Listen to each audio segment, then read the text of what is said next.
Hi, it's Carlos Valdes-Dapena, and welcome back to my podcasts where we're talking about high-performance collaboration and teamwork and what I learned in my years at Mars Incorporated.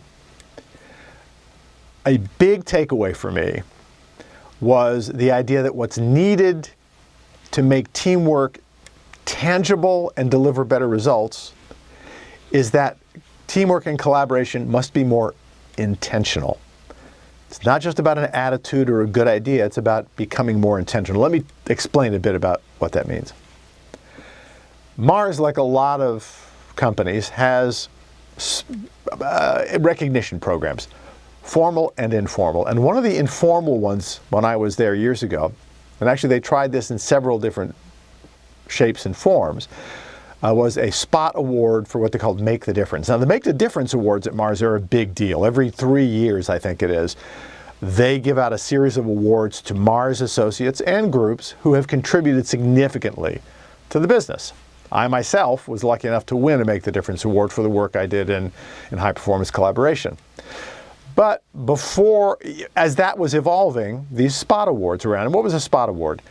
It was something I could give to a fellow associate if I thought they did something nice or something, well, helpful, frankly. So it was a little pin, and these pins went through various forms over the years. I still have a few. That award was given in the moment to anyone you thought deserved it, and usually what made you deserving was that you had helped somebody out.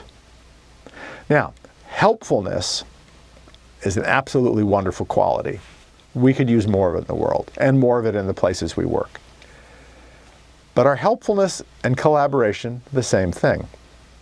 I'm going to talk later about what I call levels of collaboration. Here's how I think about it. Here's how I came to think about it through my research.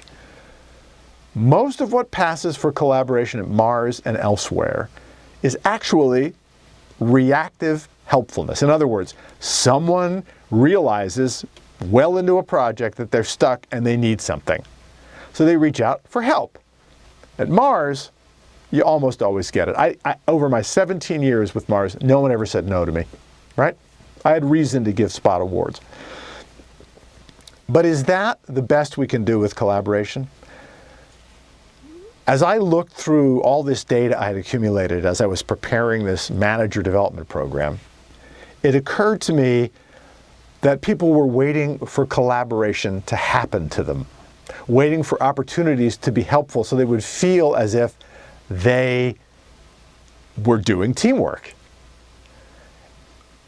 What was rare was people who actually thought in advance. Where do we need collaboration if we're going to make a difference? Where will working with somebody else in another department or discipline create greater value? It was more proactive than reactive. And again, it was rare, but that's what I mean by those words, intentional collaboration. Great collaboration, in my view, is that collaboration which is chosen, thought about, and accounted for. It unlocks all sorts of possibilities. Again, we're going to keep building this as we go through the podcast, but the message for today's podcast is simply the best collaboration is intentional collaboration. Again, it doesn't mean that being reactive or helpful is a bad thing, but think about that. That's often firefighting. I hadn't thought about the fact that I might need this finance person or some input from HR, and I'm fixing it after the fact, and I'm probably having to squeeze it into an already very full day.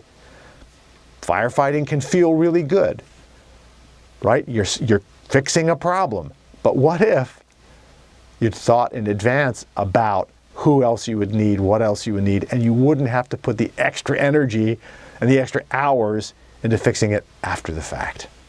So those are different types of collaboration. I'm going to talk more about types of collaboration as we go forward. The message to take away is, how can we encourage and cultivate more intentional, more thoughtful collaboration? We'll pick it up again in the next podcast. Thanks.